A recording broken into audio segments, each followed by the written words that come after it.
Sandana ai chẳng phani khem hun phía đi hai van ram đi chẳng phani chu ang voi khat na kha ania muya tharau thin himin ring thei hin ami thang pia a tharau thin hin ami pe chu a thau no van ti na ki rai khan tharau thin pe a chu koi su hin ko ran hai na tharau thin hin sa kham na tharau in when spirit ei ne ya ami mak san nai lo yo pui sinani koi su hin chen chu ang voi ti na rapture ani pa mi thin hin lor ni pa chun ami thin him hai o lord from the kan coming for the saints ami thin him hai lord ni na o lord ni na ya ami ro su ri na ta no ni na ya in room again van sum chen na kin pa da chun ami thin him hai da ma ni tu hai o ya ki pa ni na ya chun nei chang ni i voi za ni ei ping thang na an fu chiam ami la dingin ei zo sa am ti voi za ni na ni ni na me me na sa ki ta chun i mitinin an huga ti ang voi ni na ni chun ang no na hi ang voi ni na ti ni ki rapture atwa hi would su ma ni milaka mata chu kan i meeting hai to ta ri man lo man sen na ne beram te de in ni na o ti chu would su chun a ho zo chu tribulation rinum na pa ta rinum na kun kan azui sin dinga ni la lo wa ko mai kan ka kun ka an pa chi dinga ni chu voi za in a ko sam ta ka pa chin phil ro me son rinum na har sa tin si ba za dina cha mai ka chu chin ne ne ne chu mi zo cha ni nge ni la lo wa ko mai kan har sa na ni ko ban ka ma thai si ba kan ei ti ka ei ti mo lo a ma thai mo so ni pa dia kan an si ka cha so pa ma na kan ei na mo chu ni sin la chun ahum no na chu tribulation suprinum na dani na hata ei ti kha to ti ma kan sekin kamin ahum no na nui olive lam sil ka ahum no na kan chu coming for the saints coming with the saints meeting him high let ahum ta ni mani chu rong re ni na ni voi za na ei tu pu ni ei topic ani so ei chu lai chu i ei ngai ni no na tin ei la su filisin la olive lam sil kapin lam ahum sil na ka simne mara an chi lo kada kakan akakin tan na nuoi kan rumin thu take la ong din ni chu voi za ni Israel hai chunga arorian na din ni amasa takin zu ke ne di Ezekiel som ya e ong din ta ka Israel nam chunga arorian na hin Israel hai chu rinum na hi an me si an fi no lein hi unsu rinum na unsu an pal shen ni na an tlan ka na sa ni asan chu kha tribulation so rinum na mun to ti na hin na sa takin antichrist is a reality kha mai ko su ban da Israel na mai ka na sa takin na su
millennia ma aten dingani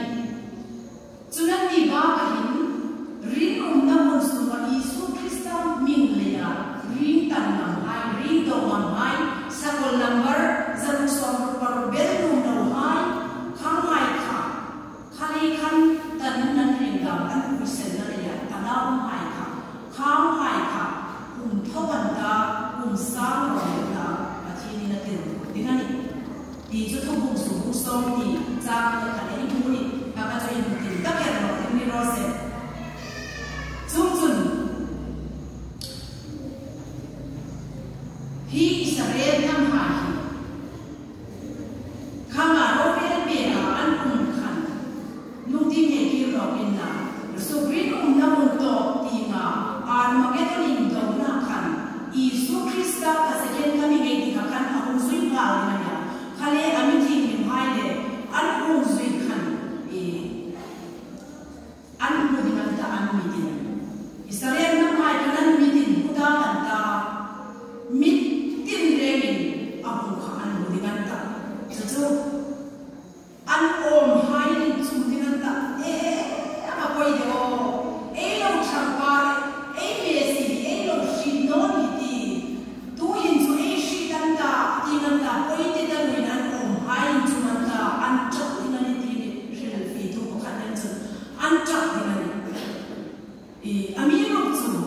Isu kan ani hai kan chang pieta indo na kan ne nam chang pe kata hungin ne tirata ka kan e me sin dit ta e la rin dit ta Isu hi alo ni ni ti an ko si dok te ni chu hun chu ani Israel puin Isu Krista ni an la le san gam tu na no pom te ni chu ro ko so ka chang som ni pa ko kan an si ka chu Israel ni po san ka me zai ko nai to min sam dam tu sun su bata zakok pu ma pathi ngai sa mo na su bawati ati ni to national conversion Israel ko chu ko ma nam sawa Israel ni hai ko ko kan an pathi pe si vital ta san tam ya binan ta ati ni to i chun Zechariah ko so pa ni jam so ma kan ke an ni sun ta nu chu mi enanti Tutu voisana Isu Krista Lorena di ngay Israel nam sumale nam hai suwa Lorena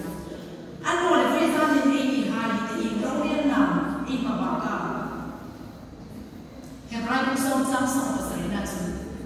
an su na hai den bosin na hai kasi tano ni ngadisya zong zong zong ang gai ban dan tak ta zong sul ta na chilin ga tano ani ai pin kam ma hin chilai suk Sima mai da min ya athin ti ga ai lo chu sul na chu ro re na ta hallelujah lan pan chi an chang ki che ne isu na ko ai dam da le hi chu ro ba le tum ta no din che ne a me no chu ti ai chang mu min chil ai la su ngon ro chu ro re na ai ma ba dinani ring tu hai sin to hai po hi fi le lo ni ni chu chu korin ton khan na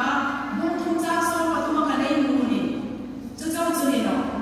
voi za ni ne ki ka no ma kha chu rom so pa ni cha so ma tu ka so pa tu ma khan ni sin la ko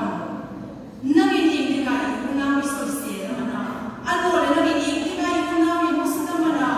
pa thi ro ya na chu pa ma ai re ni nei na mi ni na ni sia lan pa chun mi tin re ka ma ku na ta Leitin re ko matin ko mai mu man ti in trong kan kha mani ati ti zi kan khan so so re in matin ko ma ni chan chne se de na so le in so se to ta no me ni lu khai tu ko min ma ni ku na wa na mani ku na mani sim no tum le sem ro ati ni ko le zi kan ni tin ai shin no e kristin kan so ina ni e voi za na e tu so ma e ni di nga application din na e